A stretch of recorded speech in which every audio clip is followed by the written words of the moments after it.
Well, pre-calculus classes, good morning, good afternoon, or good evening. We're going to go ahead and start into section P7 here today. And one thing you'll find is as we cover multi-day sections, it's pretty common that the first day of that section will probably be the longest set of notes. But solving equations actually covers a lot of different styles of solvings that we're going to look at. So, solving equations, first off, if you have one like example 1, I know it says up here, make sure to include any restrictions. Well, you aren't going to have to worry about that here. Here you simply have a linear equation. Now, one of the things that I actually like to do with this, unlike example 2, where yes, we are going to have to worry about the common denominator there, but if you have something like x over 3 plus 3x over 4 equals 2 over 1, I like to use a method that is called clearing fractions. And so we're going to essentially use the common denominator, but you don't have to actually get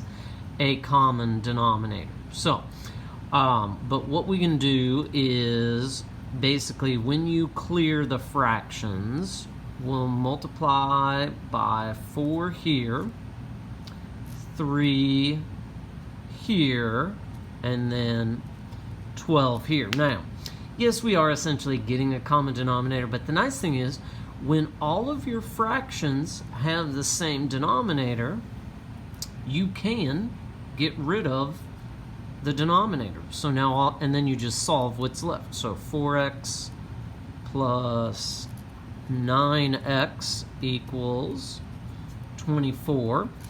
Combine your like terms and divide.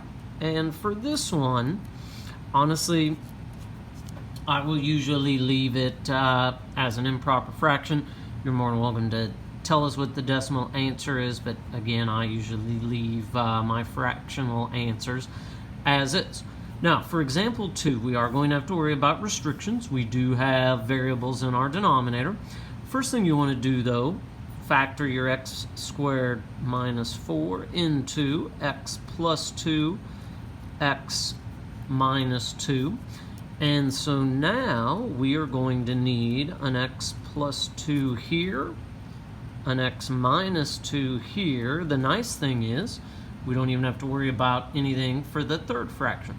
Now again, using the clearing fractions method, since all 3 fractions have the same denominator, we can get rid of our denominators.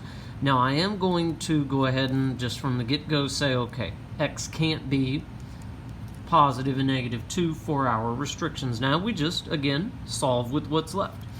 Numerator has x plus 2 there, 3x minus 6 here, minus 6x, and now x plus 2 equals negative 3x minus 6. From here, let's add the 3x, subtract the 2, and 4x equals negative 8. When we divide, x is negative 2. Now, one of the reasons why I actually like to list your restrictions first is this is a problem that occasionally occurs where we've gone through, we've solved a problem algebraically. The issue is, if we were to plug that answer back in, we are going to get a mathematical problem that is not possible to work through because we have a 0 in the denominator. So, if you end up with an answer that is a restriction, this is actually what was called an extraneous solution, which means this problem actually has no solution because the only answer that we found doesn't work mathematically. All right, solving by factor, for example 3. Well, anytime you're going to solve by factoring using quadratic formula, we do always have to have a 0 on this side. So 2x squared plus 9x plus 4 equals 0. We are going to have to split the middle because a is not 1, so what multiplies to 8 adds to 9. Well, that's going to be 8 and 1. Again, I'm going to actually work this over here where I have a little bit more room. And then group. So here we can take out 2x. Here we can take out, well, essentially 1. So x plus 4, 2x plus 1, x equals negative 4, and x equals negative 1/2. Again, it's a polynomial. We don't have to worry about any restrictions there. So that is example 3. Moving on now, example 4, solving with square roots. Well, basically here, solving with square roots is basically meaning we're just going to solve it algebraically. Divide the 4, x squared equals 3. Now, and this is why we say solving with square roots, because to cancel out the square, yes, we will take the square root. For this, square root of 3 can't be simplified. It does not come out evenly, so we're going to leave our answer as the square root of 3. Now, the one thing you do have to remember is when you solve using square roots, there are 2 answers, both positive and negative square root of 3. Because if we were to square either of these, you do get positive 3.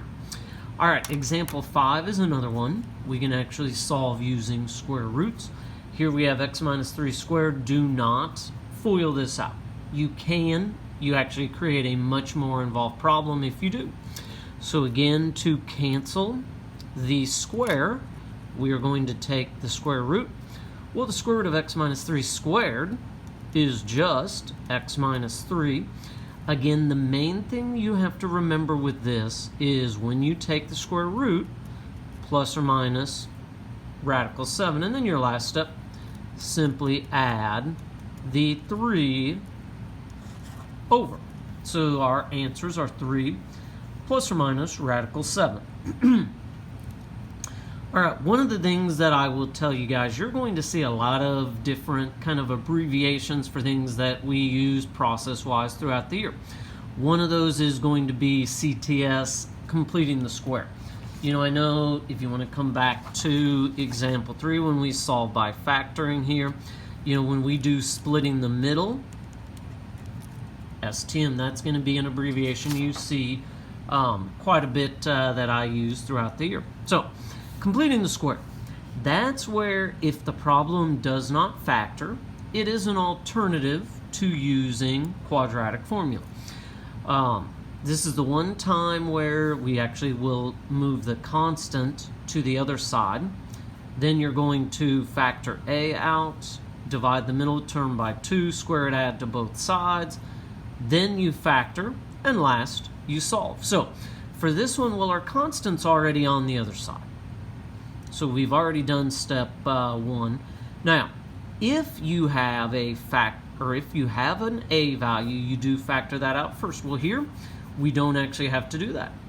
We can actually go right to step 3, where you divide the middle term by 2, square it, add it to both sides. So x squared plus 6x plus half of that is 3 squared. Because we are working an algebra problem, I do have to balance that and add 3 squared to this side. So from here, x squared plus 6x, 3 squared is 9. 9 and 5 is 14. So that's where we've actually completed the square. Now we factor. What multiplies to 9 adds to 6? Well, 3 and 3. The only time you can actually factor where this side is not 0 is if you have a square situation like this.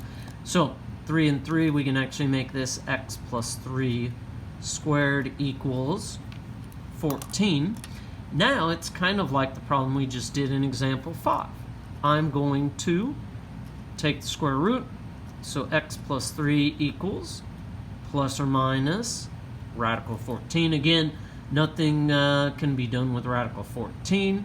Your last step, simply subtract the 3 over, and it's negative 3 plus or minus the square root of 14. So there is an introductory completing the square problem. I'm going to actually keep the steps here because as we work other ones, I think it will help having these. So again, for this next one, now x squared plus 8x plus 14 equals 0. Now we're going to move the constant over, and I'm going to tell you this.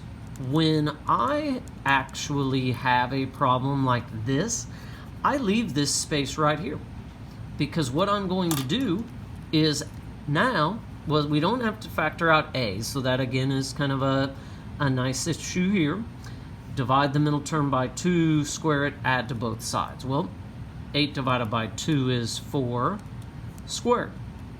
And then again, add it to both sides. So x squared plus 8x plus 16. And then negative 14 plus 16 is 2. Now, we can factor again what multiplies to 16, adds to 8, 4 and 4. So x plus 4 squared equals 2. And then we solve. So take the square root there. X plus 4 equals plus or minus square root of 2. And then the final step again, just subtract the 4 over. All right, so there are 2 examples where a was 1. If a is not 1, it is a little bit more involved. Again, first we're going to move c over, or the constant. Now factor a out. Do not factor the x out with it.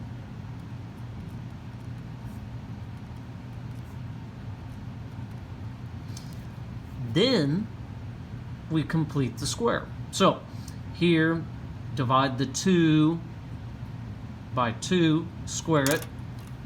So I'm going to add a 1 here. Now, here is where you do have to be a little bit careful. We are not truly just adding 1 on this side. We are actually adding 1 times 4. So if you have a leading coefficient factored out, I actually have to add that over. Now, from here, we can factor this. You know, what multiplies to 1 adds to 2, 1 and 1. And then over here, 5 plus 4 is 9. Now, from here, for this problem, we can go ahead and do 2 things. First, we can divide the 4 over, and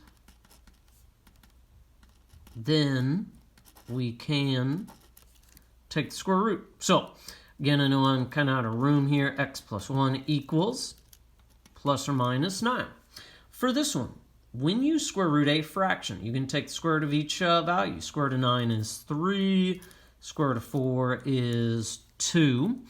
And then your final step, subtract the 1 over. Now, there is one different issue that we do encounter here, and that is we can actually combine. If you take negative 1 plus 3/2, that's going to be 1/2. If you take negative 1 minus 3/2, negative 5/2. So, again, as I was saying, when a is not 1, these are a little bit more complex. All right, one final completing the square problem, and this actually should say 3x squared, otherwise it's not even a quadratic. So for this, and here I'm going to actually combine 2 steps into one. If I have an a value, we do need to factor it out from these 2 terms, and I need to move the 7 over. So again, just to kind of save you guys a step of writing, wanted to do this. Now, from here, we complete our square. So, divide b by 2. 4 divided by 2 is 2. 2 squared is 4. Although, once again, we are not technically just adding 4. Technically, we are adding 3 times 4, or 12. So, from here, we can now factor.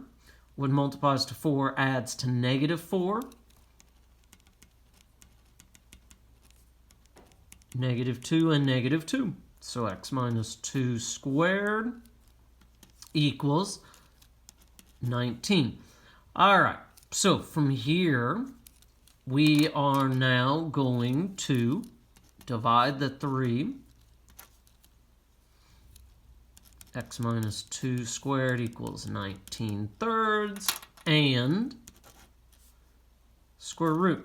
Now, there is going to be another issue that does come up with this one. X minus 2 equals, because here we cannot take square roots of either 19 or 3, square root of 19, square root of 3, and it is plus or minus. So, x equals, I'm going to add the 2 over. Now, going back to probably geometry, although you may even broach this topic a little bit in Algebra 2, we can't leave a radical in the denominator. So what we actually have to do is multiply that radical and rationalize our denominator. 19 times 3 gives us square root 57. Radical 3 times radical 3 is 3. So, again, sometimes you do have this issue occur. The reason why it didn't actually happen up here on example 8 would have been a problem you could have split the middle with, because these are actually rational answers. So, one final problem. This is a problem where I would actually not choose to complete the square. One of the things we did not mention is that if your b value is odd, completing the square is a method that does not work very well. You might even argue for a problem like this, quadratic formula would have been better as well, but that's kind of where, as you're solving, you can choose which method you like the best. If you're going to use quadratic formula, the first thing we have to do is move the 9 over. Whether you're factoring, whether you're using quadratic formula, you do have to have the equation equal 0. Hopefully, even going all the way back to Algebra 1, you remember the quadratic formula. X equals the opposite of b plus or minus the square root. B squared minus 4ac all over 2a. Good chance you've even had a teacher that sang you the song, maybe to Pop Goes the Weasel. But we'll go ahead and use this now to solve example 10. So, for this one, x equals opposite of b, negative 3 plus or minus square root. One of the things I actually like to do is, b squared, 3 squared is 9, minus 4a is 1, c is negative 9, all over, since a is 1, I'm just going to make that all over 2. Now, from here, x equals negative 3 plus or minus, let's see, that ends up being square root of 45 over 2. Now, one thing that goes back to something even from that algebra assessment, when you have something like the square root of 45, we are going to need to simplify using a perfect square. So we can split this into square root of 9 and square root of 5. So the square root of 9 is 3, square roots of 5 over 2. So again, quadratic formula is an option that you can certainly use. I always use it if B is an odd value. You know, if A is not 1, you may actually prefer to use this over completing the square as well. So that completes the first part of section P7.